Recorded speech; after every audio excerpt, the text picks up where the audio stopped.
So I've spent all day working on a big project. I didn't open the internet, not once, well, until about an hour ago when I decided to open Twitter, and then bam! Suddenly there's a JJK Season 4 trailer that I just missed. Yep, they really do just love to spring those things on me, but I'm gonna have to unfortunately ask any viewers of my JJK anime-only episode reviews to kindly please stop watching because this will have spoilers in. I know this trailer may seem like any other teaser trailer, just like, you know, Season 3's was pretty standard stuff, everything before that, standard stuff. It does just kind of tease the future events that we're going to be seeing in this season, and it looks great. But that's really not all, okay? This teaser is something special, and I don't expect a lot of people to have realized why, but it basically just answers so many questions and ends so many debates, and it kind of just wraps up a load of, you know, problems or questions the fandom has had for a while about how Mappa are going to do certain things and whether certain leaks and stuff have turned out to be true or not. This teaser settles it all, including the biggest reveal that we get, which is where this season will be ending. Because back before we knew the Culling Games was going to be split into 2 seasons, a lot of people speculated that we would end this sort of, you know, Culling Games arc at the reveal of Meguna, which is definitely going to be part of the season. We do actually see it teased in this trailer, which is insane, but we also go much further beyond that. So I was wrong. I thought we were going to be getting Meguna reveal as the ending, but nope. It looks like we're going to be pacing it the same as Season 3, so very fast, probably some extended episodes, and we are almost definitely going to be ending on Gojo's unsealing. I say that because the trailer actually opens up with a shot of the prison realm falling down the trench. Now, we don't actually see this visual in the manga until chapter 221, which is the chapter that Gojo gets unsealed in. Now, I'm sure some of you are going to tell me that we saw this visual at the end of Season 3, which is very true. They are just repeating the same visual. However, I thought it was very weird we saw that at all in the end of Season 3, because it was during a collection of scenes that teased the events we were going to see in Season 4. So it was kind of like a mini trailer that we got right at the end of, you know, Sendai Colony. If that isn't enough to convince you though, then this definitely will be. We 100% move past the Meguna reveal in this coming season, because the first thing we see in this teaser is Kenjaku trying to manipulate Kogane into ending the Culling Games. He does this after securing Tengen from, you know, the fight with Yuki and Chozo, and he basically implements a glitch to make it so that he can end the game whenever. Now, this is done in chapter 220, so given the visual before this is from 221, the first scene in this trailer is from 220, and later on in the trailer we see stuff kind of mixed in from 215 in that area, I think it's pretty safe to conclude that Gojo's unsealing will definitely be the finale of this season, which is so exciting. Gojo's back, and that means we are only, like, what, maybe 2-3 years out from Gojo versus Sukuna, which at this point may well be a movie. And then the next thing I want to talk about as we go through it, which I think is best seen in this Hakari Kashimo section, is just what the season looks like. It looks, art style wise and compositing wise, the exact same as Season 3, which obviously Season 3 I think is the best Jujutsu Kaisen has ever looked. I know a lot of people were getting their knickers in a twist, not fully understanding what Goshizono stepping down as director actually meant. A lot of them thought he was a, you know, one-man army creating everything that made JJK great, but that really wasn't the case. The art style has not changed, the compositing has not changed, the animation consistency and just how amazing it is has not changed. The only thing we're really going to be missing out on is some elements of Goshizono's very unique storyboarding, but even then he is credited at the end as a sort of honorary director. The new director, Takeru Sato, who was an assisting director until this point, has kind of taken over the mantle, but it does seem as though Goshizono has had some say in this season and contributed in some way, because he's still being credited as a sort of honorary director. I don't know if that's just for the title or if he actually did contribute. If no one had told us Goshizono is leaving, no one would have realized it by watching this trailer, right? So that does kind of wrap up the whole controversy around Goshizono. It's really not that big of a deal at all.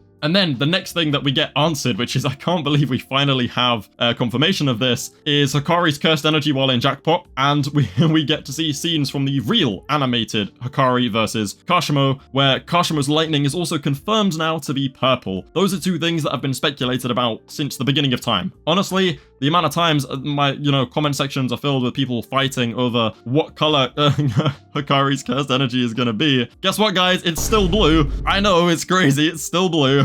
All those people were saying, actually, it's canonically green in Jackpot. No, man, it's still blue. But Mappa did something really cool, and they gave it this kind of really nice streaks of gold and pink and different colors that kind of flare up and spark through it like it's been supercharged by something, which is a really neat detail. I think Orion called it a one-for-all type effect that he has when he jumps in above Kashimo and lands on that shipping container, which is an amazing one-to-one adaptation of this incredible double spread as well, and I really like that aspect of it. And then we get to see Hakari just doing jackpot, like literally opening the domain. I don't know what he's been smoking before this fight. I don't really remember him being on any substances in the manga, but he looks like he's enjoying this a little bit too much. I love the really vibrant, over the top. It does make you feel like you've stepped into a casino. You know, when you go into like a theme park or casino, or I guess it would be the same in a pachinko parlor, and even though it's mostly adults in there, it's like it still has this very cartoonish kind of over the top, almost Disney-esque kind of feel to it, right? It really does feel like that, and I love that aspect of this, is it's just very, very cheesy. It's kind of very on the nose, and he looks so unserious for a moment that is meant to be incredibly serious. You know, he's fighting for his life against one of the strongest sorcerers ever, and this is what he'd be doing. And then there's this shot, which really interests me. It is where we get to see the Mappa BBL in full effect, with the shipping containers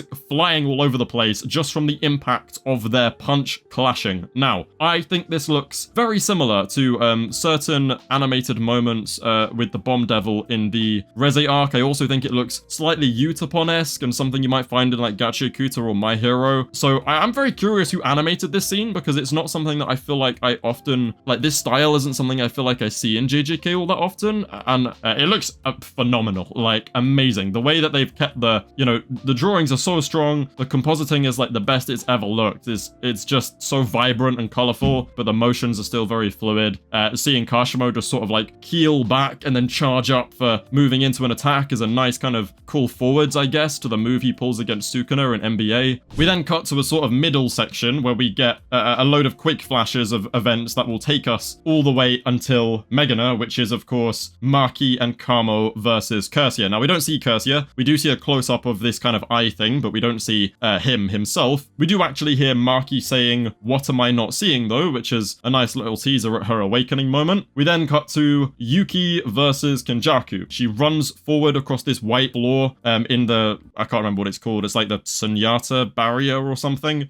She runs across, charges up her punch, and then we cut to Chozo. Now obviously the Chozo thing will actually happen first. It looks incredible, like the way he shoots his piercing blood at Kenjaku. But yeah, the Yuki thing is really what I want to focus on, because this is the first time we're even teasing in the anime the Yuki versus Kenjaku fight, and I just love the fact that we have stuck to the completely plain white background, because okay, I'm no animation expert, but I would imagine if you're limiting your background to a plain white canvas with just, you know, a singular tree that occasionally pops up, you're going to have a lot of freedom when it comes to focusing on the character animation, right? There's not really much else to do in that fight and in that scene other than actually just focus on the characters because of how barren everything is. So I'm hoping that gives the animators a big advantage and allows this fight to hopefully maybe the best in the season. I really hope it is. But we don't get to see much of that. We just see her charging up her first big punch after destroying Ganesha. And then we get to the exciting bit, the Megana stuff. Now, obviously all the footage we actually see, including that awesome shot of like Megami's eye where you see Yuji Kuna reflected in it, is all, you know, when Megana is kind of coming into being, right? He's used the Enchain vow. We get this scene at the end where Sukuna just sort of explains, well, re-explains how the vow works. That's kind of what we're doing here. You know, we end off with Yuji breaking out of Arame's ice, screaming. We get the iconic shot of him staring up at the building after being thrown aside by Sukuna. You know, some teasers at what are probably some of Yuji's best moments in the whole series. We don't actually see any of the actual fighting, but the one bit of dialogue that we get from Megami while he's, you know, going in to do the "with this treasure I summon" in that iconic panel is actually from before this happening. He says,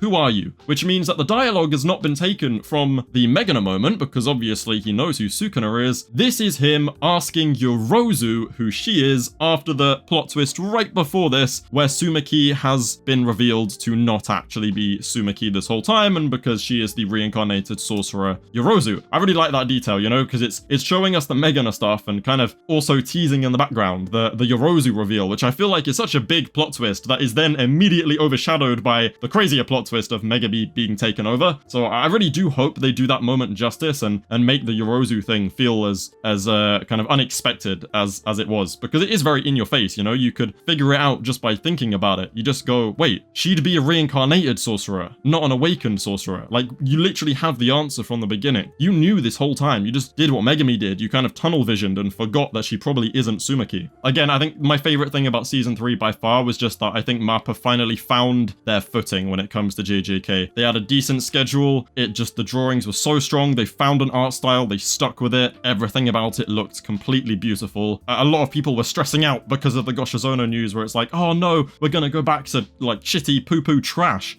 Nah. That's not how that works. It looks just the same. Honestly, you wouldn't know. You wouldn't know unless the leak had come out, you know? Yeah, I mean, that's it for the teaser. But again, these are some big questions that we finally had answered. We know where it's gonna end. We're gonna get to see Gojo. I think the only thing that we're kind of unsure of at the end of this trailer is when we should actually expect to see the season, because it says diligently in production. Last time when we got the teaser, we got the release date with it. Now, the release date was about, what, September, October, November, December. It was about 4 or 5 months out.